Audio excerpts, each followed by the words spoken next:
찾아가는 말씀 기도 시간입니다. 오늘도 하나님의 은혜가 성도님들의 가정과 일터와 삶의 자리 가운데 넘치시기를 주님의 이름으로 축복합니다. 오늘 우리에게 주시는 하나님의 말씀은 로마서 9장 19절부터 24절까지 말씀입니다.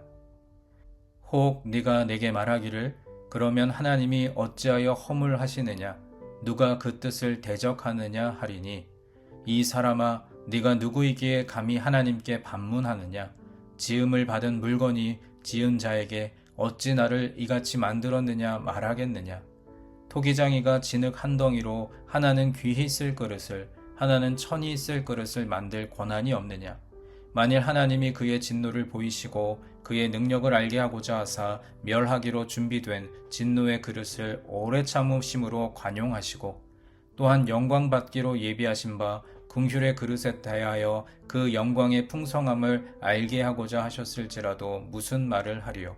이 그릇은 우리니 곧 유대인 중에서뿐 아니라 이방인 중에서도 부르신 자니라. 아멘.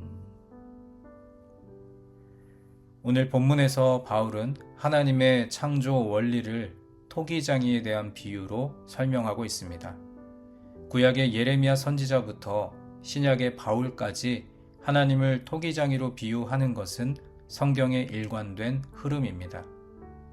오늘 본문 21절에서 바울은 창조의 주권자이신 하나님을 이렇게 표현하고 있습니다. 토기장이가 진흙 한 덩이로 하나는 귀히 쓸 그릇을 하나는 천히 쓸 그릇을 만들 권한이 없느냐.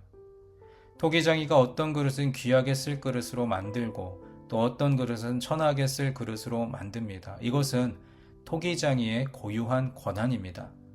그런데 그릇으로 빚어진 우리가 토기장이에게 나는 왜 이렇게 천한 그릇으로 만들었냐고 따질 수 없습니다.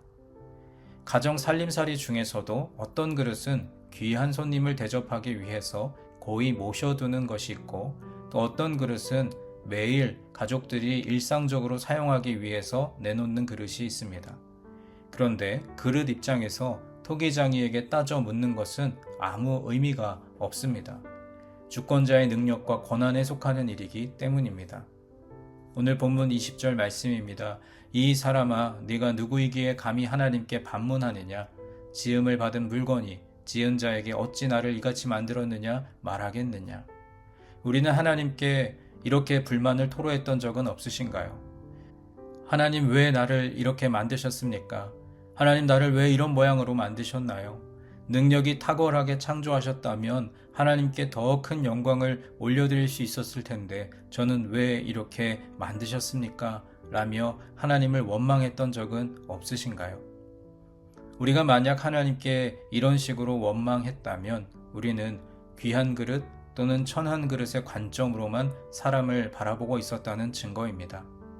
그런데 하나님은 우리 인간을 천편일률적으로 창조하지 않으셨습니다. 어떤 사람은 능력이 조금 많고 어떤 사람은 능력이 조금 떨어지고 어떤 사람은 신체적 기능이 탁월하고 어떤 사람은 기능이 조금 약합니다. 귀한 그릇인가 천한 그릇인가는 중요하지 않습니다. 하나님께서 보실 때에는 얼마나 깨끗한 그릇인가 얼마나 정결한 그릇인가 하는 문제가 훨씬 더 중요합니다. 바울은 디모데후서 2장 20절과 21절에서 이렇게 말씀합니다. 큰 집에는 금 그릇과 은 그릇뿐 아니라 나무 그릇과 질 그릇도 있어 귀하게 쓰는 것도 있고 천하게 쓰는 것도 있나니 그러므로 누구든지 이런 것에서 자기를 깨끗하게 하면 귀히 쓰는 그릇이 되어 거룩하고 주인의 쓰심에 합당하며 모든 선한 일에 준비함이 되리라. 아멘. 우리가 깨끗한 그릇이 되면 귀하게 쓰임을 받고 선한 일에 준비가 될 것입니다. 창조주는 귀한 그릇, 천한 그릇을 만들 주권이 있는 분이십니다. 그릇으로 빚어진 우리는 창조주에게 나를 왜 이 모양 이 꼴로 빚었냐고 따질 수 없습니다. 그것은 창조주의 고유한 권한입니다. 하지만 우리가 스스로 할 수 있는 일이 있습니다. 나라고 하는 그릇을 깨끗하게 닦아서 주인의 손에 자주 들려 쓰임을 받도록 준비하는 일입니다. 주님께서 사랑하시는 여러분, 여러분은 얼마나 깨끗하고 정결한 그릇입니까? 이제는 질문을 바꾸어야 합니다. 나는 귀한 그릇인가 천한 그릇인가가 아니라 나는 얼마나 정결하고 깨끗한 그릇인가 라는 질문으로 바꾸어야 합니다. 귀한 그릇 또는 천한 그릇에 관한 문제를 붙들고 원망하며 불평하는 것은 시간 낭비일 뿐입니다. 우리 스스로 깨끗하고 정결한 그릇으로 살아가야 합니다. 어떤 사람은 환경을 탓합니다. 환경도 내가 할 수 있는 영역이 아닙니다. 하나님께서 나를 왜 이런 환경에 두셨는가 하고 원망하는 것 역시 시간 낭비입니다. 이 환경에서 내가 어떻게 하나님께 쓰임을 받을 것인가를 고민하는 것이 훨씬 더 생산적입니다. 그렇다면 정결하게 되기 위해서 우리가 해야 할 일이 무엇입니까? 가장 먼저는 회개해야 합니다. 하나님은 회개하지 않는 사람은 사용하지 않으십니다. 사울을 보십시오. 사울은 하나님 앞에서 회개하지 않았습니다. 돌이키지 않았습니다. 반면에 다윗은 회개한 사람입니다. 죄로 따지자면 다윗의 죄가 더 큰 죄였습니다. 그럼에도 불구하고 하나님은 사울은 버리시고 다윗을 하나님 마음에 합한 자라고 하셨습니다. 다윗이 매 순간 자신을 돌이키고 회개했기 때문입니다.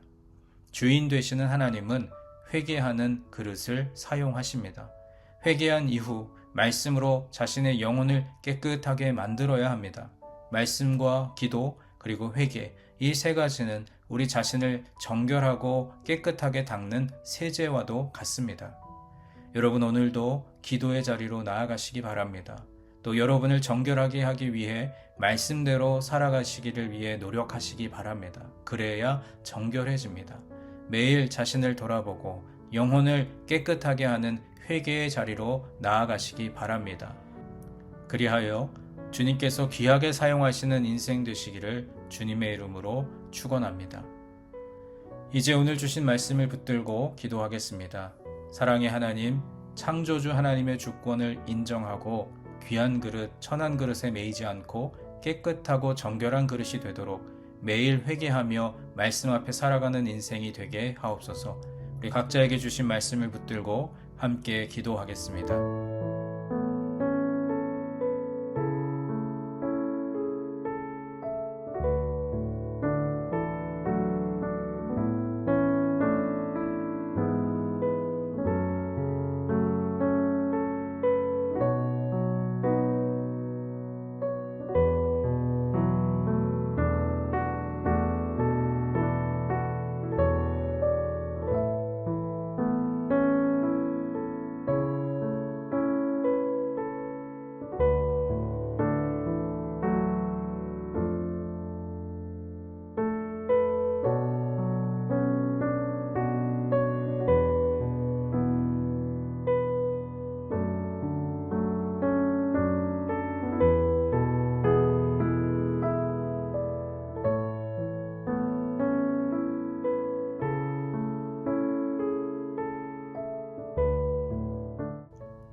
두 번째로 교회를 위해서 기도하겠습니다.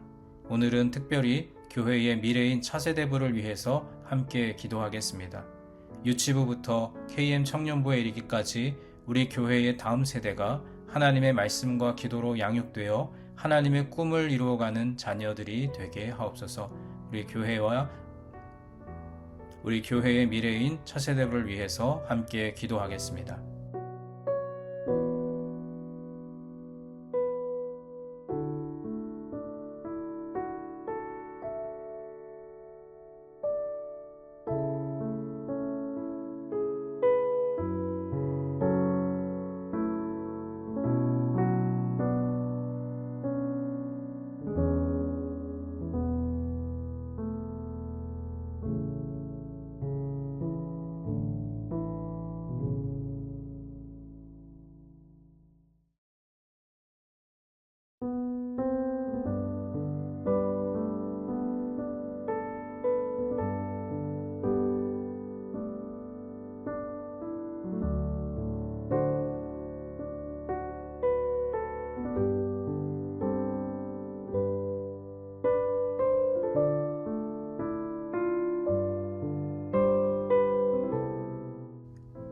마지막 세 번째로 세상을 향하여 기도할 때 온 세계 복음화의 사명을 가지고 이곳저곳에서 사역하시는 선교사님들을 위해서 기도하겠습니다. 땅끝까지 이르러 증인이 되라고 말씀하신 주님, 온 세계 곳곳에서 복음을 전파하며 하나님의 사랑을 증거하는 선교사님들의 사역의 현장과 또 건강과 가정을 붙들어 주옵소서. 우리 선교사님들의 사명의 자리를 위해서 또 여러분 각자가 가지고 계신 기도의 제목을 위해서 자유롭게 기도하시며 삶의 자리로 나아가시겠습니다. 기도하겠습니다.